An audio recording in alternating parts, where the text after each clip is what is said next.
Good afternoon. Good afternoon. Once again, it's Attorney Abraham Cepeda coming to you with another immigration update. Today, we're going to be talking about the 2025 mass deportation and the current plans that are in place or that are being floated on how they're going to achieve this. One of the new things that has come out is that the administration has stated that they're going to try to be able to arrest people and deport them within a 1 week span. So what does that mean? Deporting someone within a 1 week span. There's certain things you're going to have to be able to do in order to achieve this goal. Since currently an immigration case can take you many years, you get arrested, you go into immigration court, and then certain things have to happen. And because of the agenda of the judges, sometimes this takes a long time to be able to work through the system as you get your due process in court. In order to be able to deport someone in such a short time frame, you're going to have to do that using expedited removal. Expedited removal is a law that's already in the books.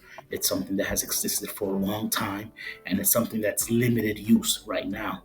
So they use it sometimes in border areas, and for people initially coming into the United States, where an officer can decide to deport you without giving you your day in court, without giving you an audience in front of a judge and allowing you to present a defense. That officer acts as your arresting officer, your judge, and the executioner because they schedule that deportation. So currently, this is used mostly when people are entering the United States and around that border area for people who recently entered, and the deportation officer can then just deport them back without them having a day in court. This is something that can be used on a more national level, and it seems like that is what they are planning to use in order to expedite these removal cases.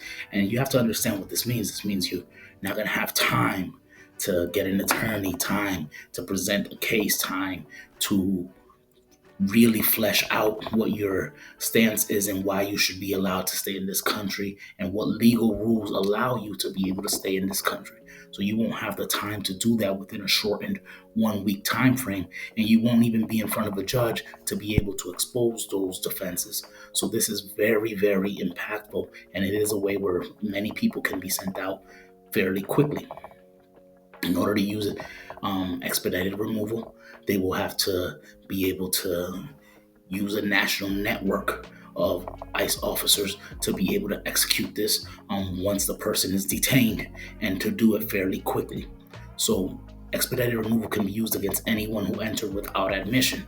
That means, or parole, which means you entered and you didn't have legal documents to enter when you entered. Um, and you weren't later paroled into the United States by an officer with parole authority. The second thing is if you're caught within 100 miles of a border and you were a recent entrant, then you can also be subject to expedited removal. Or if you have a false claim to citizenship. So there's different levels where this expedited removal clause can be used to really get people in and out fairly quickly without any due process or access to the courts. The other thing that's necessary in order to be able to achieve this, which they're already working on, are memorandums of understanding with third party countries that will allow immigrants that are not being accepted by their countries to go into that country. As we know, sometimes people from Cuba or people from China aren't accepted back from their country, and therefore makes their deportation take a lot longer. Well, these agreements, which they're already working on with Panama and with Turks and Caicos, with Grenada, and a couple places where they're working on getting these agreements done, they would allow them to be able to send people there, even if their own country won't take them. So that's something that we're seeing. They're already putting that into place and already starting those negotiations. Those two things together, having third party countries where they can deport people even if they haven't been able to get people's paperwork, and having the use of expedited removal, are two things that can really streamline the deportation process and deny a lot of people the benefits that they're entitled to through law. So can be very devastating, but it's something that is happening. So my recommendation to people is to not wait till you're arrested, to try to fix your status.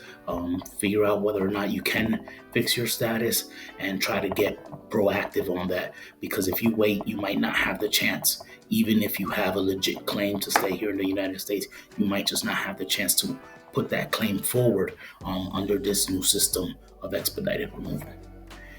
Like always, if you have any questions, let us know. You definitely can get in contact with my office, or just with your, somebody in your area that does immigration law that can help you out with this.